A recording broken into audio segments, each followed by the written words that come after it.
Provident fund అమ్మేశాడు, voluntary retirement పెట్టేశాడు, వచ్చిన డబ్బంతా కొడుక్కి ఇచ్చేశాడు. వాడు ఎంఎస్ చదువుకుంటానని అమెరికా వెళ్ళిపోయాడు. నాన్నగారు ప్లేస్మెంట్ వచ్చిందండి నాకు చదువుకుంటుండగానే అన్నాడు, మంచి ఉద్యోగంలో చేరిపోయానన్నాడు, మేడ కట్టేసుకున్నానన్నాడు, 2 కార్లు కొనేసుకున్నానన్నాడు.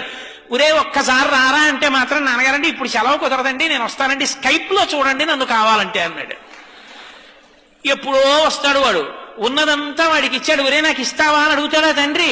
అడగడు. ఆ పెంకుటింట్లో ఉంటున్నాడు. నాన్నగారండి విమానం అంత కారు కొనుక్కున్నాను ఫోటో పంపించాడు. అది చూసి ఈ పెద్ద ఆయన పెంకుటింట్లోంచి రోహిణీ కార్తెలో ఉత్తరీయం నెత్తి మీద వేసుకుని ఎదురింటికి వెళ్ళి తలుపు కొట్టి మా అబ్బాయి విమానం అంత కారు కొనుక్కున్నట్ట ఫోటో చూడండి అంటాడు. నువ్వు పెంకుటింట్లో ఉంటున్నావు కదరా అంటే, పోన్లు ఎదురు ఎంతకాలం బతుకుతాను, మా అబ్బాయి సంతోషంగా ఉన్నాడుగా అంటాడు. కొడుకు యొక్క సంతోషాన్ని చూసి సంతోషించగలిగిన వాడు తండ్రి. తను సంతోషించి కొడుకు సంతోషించాలనడం అది తండ్రితనం అంటే.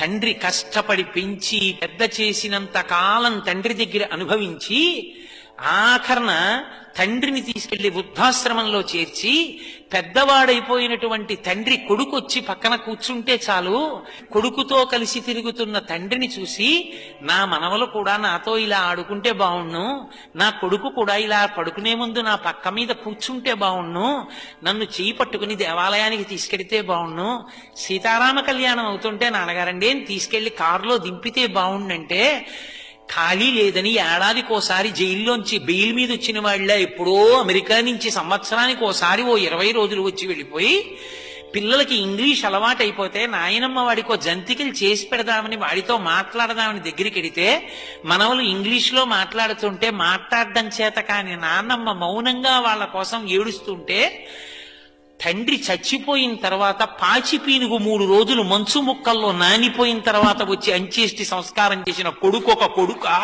వాడి సంపాదన ఒక సంపాదన. తండ్రి పక్కన కూర్చున్నవాడు తండ్రిని సంతోషపెట్టినవాడు కొడుకు.